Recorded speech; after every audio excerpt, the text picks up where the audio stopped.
नमस्कार दोस्तों, आज हम एक ऐसे देश के बारे में बात करने जा रहे हैं जिसे हिमालय की गोद में बसा स्वर्ग कहा जाता है।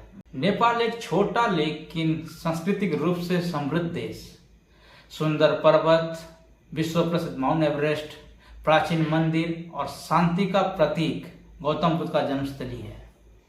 यहाँ सब कुछ है, लेकिन एक सवाल बार बार उठता है, क्यों नेपाल गरीब देश है? आइए आज इस सवाल का जवाब गहराई से समझते हैं।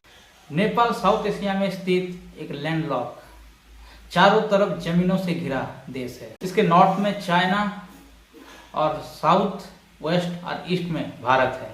ये दुनिया का एकमात्र हिंदू राष्ट्र था, लेकिन अब एक धर्मनिरपेक्ष गणराज्य है। यहाँ की जनसंख्या लगभग 3 करोड़ है। राजधानी है काठमांडू और यहाँ का धर्म है हिंदू और बौद्ध। अब आते हैं असली सवाल पर, नेपाल क्यों गरीब है? अगर हम वर्ल्ड बैंक, IMF और UNDP जैसे इंटरनेशनल इंस्टीट्यूशन की रिपोर्ट देखें तो नेपाल को अक्सर लो इनकम कंट्री या डेवलपिंग कंट्री के लिस्ट में रखा जाता है। बात करें GDP, ग्रॉस डोमेस्टिक प्रोडक्ट की हिसाब से नेपाल की इकोनॉमी बहुत कम है। पर कैपिटा इनकम भी साउथ एशिया के कई देशों से कम है। नेपाल की ज्यादातर लोग कृषि पर निर्भर हैं और वो कृषि भी आधुनिक नहीं बल्कि पारंपरिक है। देश का बड़ा हिस्सा आज भी ग्रामीण है और ग्रामीण इलाकों में गरीबी, अशिक्षा और हेल्थ सेवाएं की बहुत कमी है। शॉर्ट में कहा जाए तो नेपाल की गिनती गरीब देश या डेवलपिंग देशों की लिस्ट में आता है।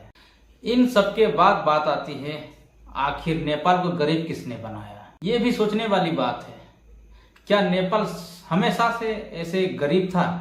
ऐतिहासिक रूप से देखें तो नेपाल हमेशा से एक स्वतंत्र राष्ट्र रहा है, लेकिन इसके जो संसाधन है उसका सही से उपयोग नहीं हो पा। राजनीतिक अस्थिरता, बार बार सरकारों का बदलना, राजशाही से एक गणराज्य में परिवर्तन होना, इन सब ने नेपाल के विकास में बाधा डाली।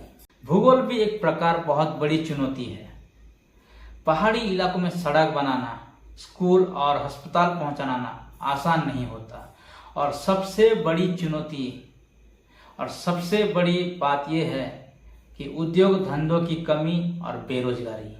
नेपाल की इकोनॉमी एक बड़े स्तंभ पर टिकी है।